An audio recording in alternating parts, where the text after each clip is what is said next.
BNP এই দেশে গণতান্ত্রিক দল, উদার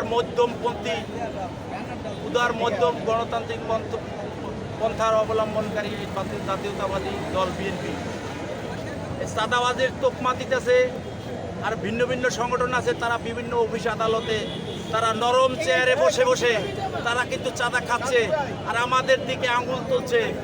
বাংলাদেশ জাতীয়তাবাদী দল, বাংলাদেশ শ্রমিক দল এবং আমাদের এই পোশাক শিল্প শ্রমিক দল এই প্রতিবাদ জানাচ্ছে তার এই যে খালেদা জিয়া এবং এই দলের কটূক্তি যারা করেছে তারাই এক সময় ধ্বংস হয়ে যাবে। অনেক সংগঠন অনেক বড় বড় সমাবেশ, বড় বড় সুনাম দেয়। বিএনপির সারা বাংলাদেশে অ্যাট এ টাইম একসাথে একযোগে সমাবেশ করার যোগ্যতা আছে। বিএনপি জনগণের দল, বিএনপি জাতীয়তাবাদী শ্রমিক দল জনগণের দল, জনগণের পাশে আছে। কোনো চাঁদাবাজের ঠাঁই নাই। আমরা চাই সুষ্ঠু একটা নির্বাচনে গণতান্ত্রিক ধারায় যদি এই দেশ না আসলে যারা চক্রান্তকারী তারা বিভিন্নভাবে সুযোগ নেওয়ার চেষ্টা করবে এবং করতেছে। এই যারা এই কটূক্তি করেছে তাদের প্রতিবাদে আজকে এই সমাবেশ, এই র্যালি, এই মিছিল।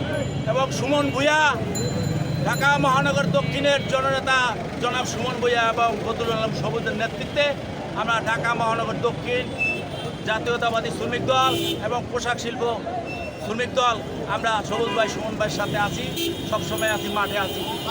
অতীতেও 17 বছর ছিলাম, সামনেও থাকবো। এবং আমরা চাই একটা সুষ্ঠু নির্বাচন, দেশ গণতান্ত্রিক ধারায় ফিরে আসুক, এটাই আমাদের আশা।